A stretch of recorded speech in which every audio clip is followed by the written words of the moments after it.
Hello, this is Christine Lewicki for the blog I Quit Complaining.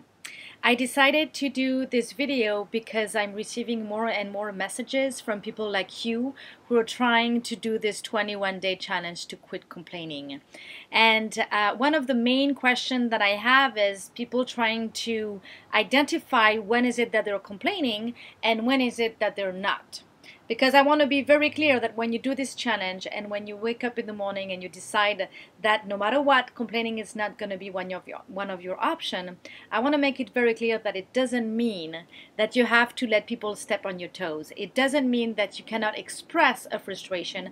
It doesn't mean that you cannot tell someone what is not working for you. It just means that you're going to try to do it in a different way. And I know that myself, when I did this challenge and when I woke up in the morning and then I started my day and something came up and I felt the emotion of frustration, or I had a need that I needed to express, really ask myself, am I complaining? Am I complaining here, or am I just trying to set a limit so that people stop stepping on my toes? Because the whole idea of this challenge is that you need to do 21 consecutive days without complaining, and every time you complain, you start over. So you need to know when is it that you need to start over. So I came up with 3 criteria to identify if I was complaining and if I had to start over or not. The first criteria is probably the most obvious one. It's the tone of my voice. When I express, when I communicate a need, or when I communicate a limit or something or frustration to the other person, is there a sourness in my voice? Maybe I'm screaming and then it's very obvious, or maybe I'm whining, or and maybe it's in between. So is there some type of sourness in the way that I speak? How can I evaluate the tone of my voice? And you get to decide if you think it was a complaint or not based on the tone of your voice.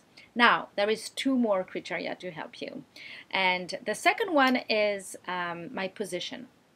Am I putting myself in the position of the victim? And am I pointing fingers at the guilty people? I realized when I did this challenge that I was kind of addicted at making people wrong. Not in a mean way, in a very nice and positive way, but I always had to find someone guilty for whatever the frustration was. So am I communicating my need or my limit in a way that I'm actually making you wrong and I'm the victim of everything? So that's my positioning. And then the third criteria is the accuracy of my communication. What I realized is that many times when I was complaining, it's because I had a need. And it was an important need, like for example, I needed people to help me, or I needed people to be more quiet, or I needed to get somewhere on time and someone was getting in the way of me getting somewhere on time. So I had a need that required my full attention to get fulfilled. Yet I was using a strategy that was not working for me. I was using the strategy of complaining. And many times I was so afraid that I was not going to be heard, that I was taking the problem and making the problem into a drama. So I was not very accurate in my communication. I was, using words like, it's always the same. I've asked you 100 times, or this is killing me, or this is terrible. So that's my third criteria. When I communicate with people, am I turning the problem into a drama, or am I really describing the situation for what it really is?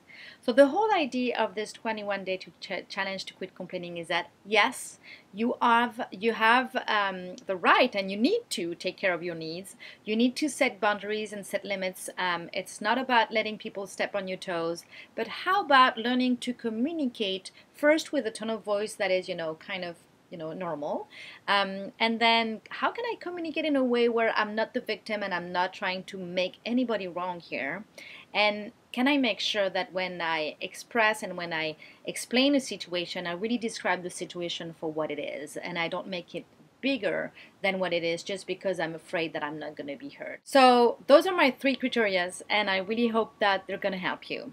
Have a good day. Bye-bye.